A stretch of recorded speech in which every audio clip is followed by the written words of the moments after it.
બધાને મારા જય શ્રી કૃષ્ણ. મને એ બરાબર યાદ નથી કે આ પ્રસંગ મારા અભ્યાસક્રમના વિષયમાં હતો કે કોઈ ઇતર વાચનમાંથી આવેલો છે, પરંતુ એ જે વાત હતી એટલી હૃદયસ્પર્શી છે કે આજે મને યાદ આવી ગઈ, આપની સાથે શેર કરીશ. એક પતિ પત્ની હતા, એકબીજાને ખૂબ પ્રેમ કરતા હતા. હવે પરિસ્થિતિ એવી કંઈક આવી ગઈ હતી કે માંડ માંડ ગુજારો થતો હતો, છતાં મને આનંદથી રહેતા હતા. હવે એવામાં એની આસ્થાનો એટલે કે જેમાં એ માને છે એવો ક્રિસમસનો તહેવાર આવ્યો. હવે એનામાં એવી પ્રથા કે ક્રિસમસના દિવસે પોતાના પ્રિય પાત્રોને એકબીજાને અરસપરસ ભેટ સોગાદો આપે. જ્યારે પરિસ્થિતિ સારી હતી અને ક્રિસમસના દિવસો આવતા ત્યારે તો ચાલી જતું, કોઈ પ્રોબ્લેમ નહોતો. પણ અત્યારે થોડું વિચારવું પડે એવી પોઝિશન હતી. પતિ વિચારે છે કે મારી પત્ની માટે મારે કંઈક સુંદર ભેટ આપવી છે, શું આપવું વિચારતો હતો. એને અચાનક યાદ આવ્યું કે એની પત્નીના ખૂબ લાંબા વાળ એને ખૂબ શોભા આપતા હતા, અને એને એ પણ નોંધ્યું હતું કે એના વાળની બધા ખૂબ સરાહના કરતા હતા.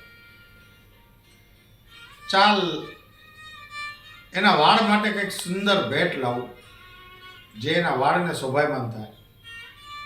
પણ હવે પૈસાનું શું કરવું, ત્યાં અચાનક એને યાદ આવ્યું કે એમની પાસે એના વારસામાં મળેલી એક રિસ્ટ વોચ કાંડા ઘડિયાળ હતી, જેનો બેલ્ટ ખરાબ થઈ ગયો હતો એટલે એ મૂકી રાખી હતી, પહેરતા નહોતા.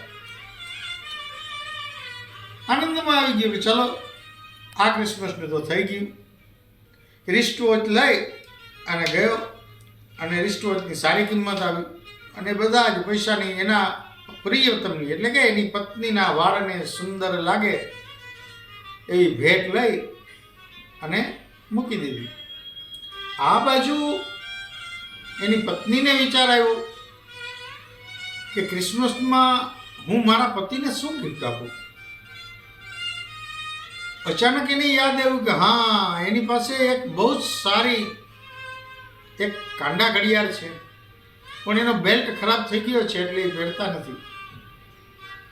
પણ હવે એવી સારી ઘડિયાળ માટે તો કિંમતી બેલ્ટ જોઈએ, તો એટલા પૈસાની વ્યવસ્થા હું ક્યાંથી કરું. અચાનક એના મગજમાં કંઈક વિચાર આવ્યો. આછું સ્મિત ચહેરા પર લાવી, પોતાના લાંબા વાળ પર હાથ ફેરવી, પર્સ લઈને નીકળી ગઈ બહાર. માર્કેટમાં એક હેર ટ્રેડર્સ હતો, એની પાસે જઈ અને પોતાના લાંબા વાળની કિંમત કરાવી અને વાળ કપવી અને પૈસા લઈને પોતાના પતિને માટે ક્રિસમસની ભેટ આપવા માટે એની ઘડિયાળનો સરસનો બેલ્ટ લીધો, આવી અને ગિફ્ટ મૂકી દીધી. હવે ક્રિસમસનો દિવસ આવ્યો. સવારે બંને એકબીજાને ક્રિસમસ વિશ કરી. પછી બંને એકબીજાને કીધું કે હું પણ તારા માટે ગિફ્ટ લાવ્યો છું, હું પણ તારા માટે ગિફ્ટ લાવી છું. બંને એકબીજાની ગિફ્ટની આપલે કરી. જ્યારે ગિફ્ટ ખોલીને જોઈ છે સાહેબ, બંને અવાક બની. ઓહ, એકબીજા સામે સૂચક દ્રષ્ટિથી જોઈ હસી પછી કે ચાલ આપણે આ ગિફ્ટને અભેરાય પર ચડાવી દઈએ. એકબીજાને સાંત્વના, હૂંફ, આઘાતની લાગણીઓને એકબીજા સાથે કોમ્પ્રોમાઇઝ કરી વાતનો અંત આવે છે. પણ આ વાતની અંદર પ્રેમનું જે લેવલ બતાવવામાં આવ્યું છે એ ખૂબ ધ્યાન દોરેલું છે. મિત્રો, કોઈ પણ પ્રેમ કરીએ ને તો એટલી હદે આપણા જીવનનું સર્વસ્વ ન્યોછાવર કરવાની ઈચ્છા થઈ જાય ને, એટલી હદે એને પ્રેમ કરવો જોઈએ. અને એટલી ઊંચી કક્ષાનો પ્રેમ છે ને, એ તો જિંદગી બદલાવી નાખે છે. બસ શરત છે, પ્રેમની કક્ષા ઉચ્ચ હોવી જોઈએ અને ગુણવત્તા શુદ્ધ હોવી જોઈએ. દિલમાં છુપાવી તસવીર તારી તો નજરમાં સાવ છવાઈ ગઈ તું, આંખોમાં વસાવીને ફરું તને तो नजारो बदो बनी गई तू, प्यार में तेरे हालत ये दिल की ये हुई कि तुम पे मरने को जी चाहता है। बोलो राधे राधे।